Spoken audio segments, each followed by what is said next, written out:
मेरा दूसरा प्रोग्राम है और ये प्रोग्राम बहुत जल्दी रखा गया।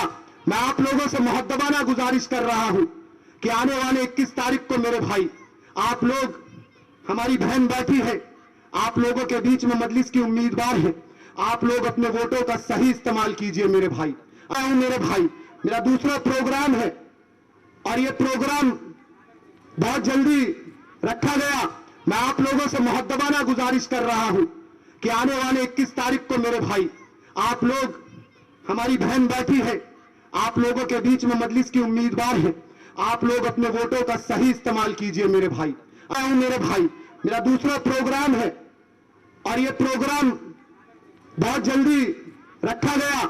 मैं आप लोगों से मुहद्दबाना गुजारिश कर रहा हूं कि आने वाले 21 तारीख को मेरे भाई, आप लोग, हमारी बहन बैठी है, आप लोगों के बीच में मजलिस की उम्मीदवार है, आप लोग अपने वोटों का सही इस्तेमाल कीजिए मेरे भाई।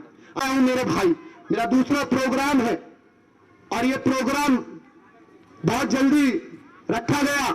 मैं आप लोगों से मुहद्दबाना गुजारिश कर रहा हूं कि आने वाले 21 तारीख को मेरे भाई, आप लोग, हमारी बहन बैठी है, आप लोगों के बीच में मजलिस की उम्मीदवार है, आप लोग अपने वोटों का सही इस्तेमाल कीजिए मेरे भाई। अच्छा, झंडा तो उठा लेते हो, कांग्रेस के नारे तो लगा लेते हो। मुसलमानों, अल्लाह ने तुम्हें एक सोच दी है, एक फिक्र दी है। जरा सोचो, जहन पे जोर दो और जरा सोचो कांग्रेस ने हमारे साथ क्या किया है। आज ये लोग हमारी रहनुमाई की तो बात करते हैं, आज मुसलमानों का ये हाल क्यों है? आज मुसलमानों को सड़कों पर क्यों मारा जा रहा है? आज मुसलमानों की बस्तियां क्यों जलाई जा रही है? अरे तुम तो महाराष्ट्र में रहते हो मेरे भाई। दिल्ली जो हिंदुस्तान की धड़कन है, दिल्ली जो हिंदुस्तान की राजधानी है, वहां भी हमारी बस्तियों को जला दिया गया। जब राजधानी की बस्तियों को जला दिया जा सकता है तो आप लोगों की बस्तियां भी महफूज नहीं मेरे भाई। आखिर ये क्यों हुआ?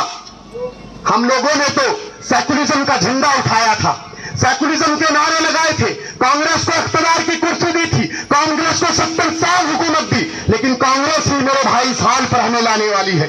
क्योंकि कांग्रेस जानती थी अगर मुसलमानों का वोट पाना है तो कोई ऐसी ताकत को मजबूत करो कि जो तुम्हें डरा सके, जो तुम्हें सता सके। और एक ताकत जो आरएसएस नाम से चल रही है, उस ताकत को ये लोग इतनी ताकत देते रहे, उसको इन्होंने कभी बैन करने की मांग नहीं की। 70 साल इख्तियार की कुर्सी पर बैठे रहे, ये लोग देखते रहे कि वो आरएसएस वाले मुसलमानों की बस्तियों को जला रहे हैं, मुसलमानों को दाढ़ी के नाम पर मार रहे हैं, मुसलमानों को टोपी के नाम पर ना मार रहे हैं। लेकिन कांग्रेस उन्हें ताकत दे रही थी कि तुम लोग जुल्म करो और मुसलमान इसी डर से हमारा दामन पकड़कर चलेगा, हमें वोट देगा और आप लोग भी मेरे भाई उसे गए और आप लोग अपने वोटों का इस्तेमाल कांग्रेस के हक में करते गए। लेकिन बताइए, आज बीजेपी इतनी मजबूत है कि कांग्रेस की औकात नहीं, कांग्रेस की कोई जमात नहीं जो बीजेपी को रोक सके। वो बीजेपी जिसकी 1990 में मेरे भाई, जिसकी सुराग तक नहीं थी, जिसकी कोई ताकत नहीं थी, जिसकी कोई पावर नहीं थी, 2 सीटों से आज 350 सीटों पर हिंदुस्तान के अंदर बैठी है। और आज बैठकर हम मुसलमानों को सताकर वो हिंदू राष्ट्र बनाने का सपना देख रहे हैं। जब तक लोग अपनी क़यादत को मजबूत नहीं करोगे, आपको अच्छे वादे करेंगे, आपसे मीठी मीठी बातें तो करेंगे, लेकिन आपको हक नहीं दे सकते। तो आप लोगों को सोचना है, आप लोगों को समझना है, सोचने की जरूरत है। हर बार मेरे भाई मैं आकर आपको समझा जाता हूं, लेकिन आपको सोचने की जरूरत है। बार बार आप लोग घर जाकर ये भूल जाते हो। साबरी चौथ साहब इलेक्शन लड़े, आपको मालूम था कि साबरी चौथ साहब इख्तियार की कुर्सी पर लात मार कर आए थे जमात में, सिर्फ ये सोचकर कि मजलिस आपकी रहनुमाई करेगी। मजलिस ही वो ताकत है जो मुसलमानों को हक और इंसाफ दिला सकती है।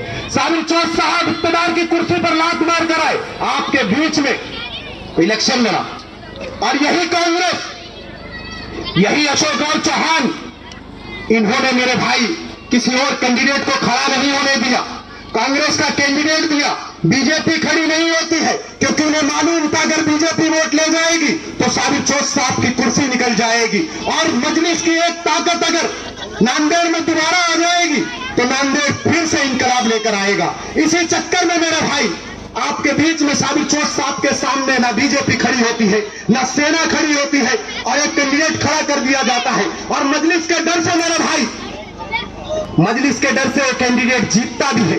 और आप जानते हैं, जिसको कुछ मालूम नहीं कि आप लोग ये समझ जाते, अगर आप लोग घर घर जाकर साबिर चौक साहब या नसीम सिद्दीकी, फिरोज राला घर घर जाकर पैगाम नहीं दे सकता मुसलमानों, आप लोगों को साबिर चौक बनना पड़ेगा, आप लोगों को नसीम सिद्दीकी बनना पड़ेगा, आप लोगों को फिरोज राला बनना पड़ेगा।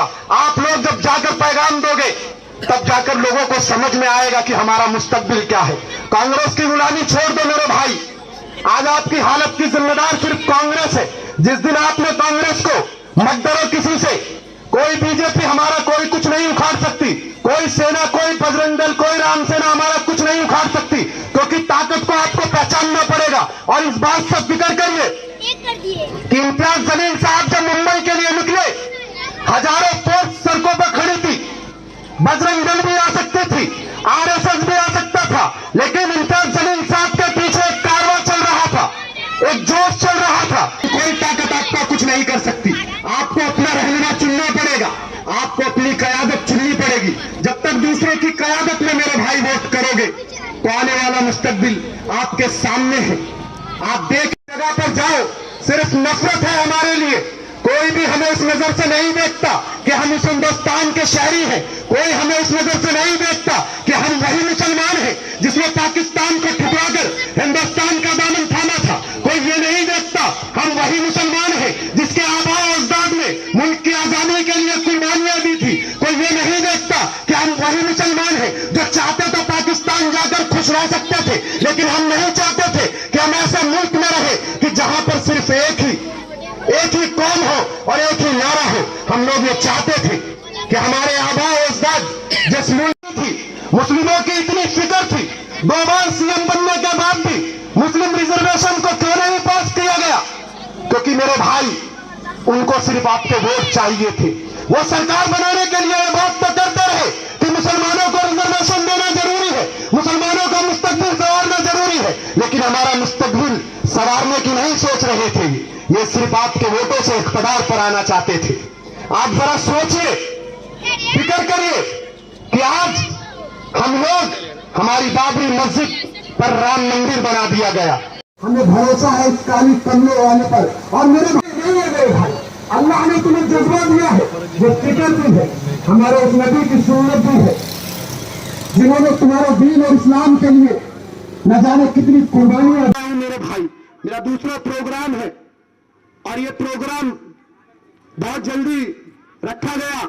मैं आप लोगों से मुहद्दबाना गुजारिश कर रहा हूं कि आने वाले 21 तारीख को मेरे भाई, आप लोग, हमारी बहन बैठी है, आप लोगों के बीच में मजलिस की उम्मीदवार है, आप लोग अपने वोटों का सही इस्तेमाल कीजिए मेरे भाई।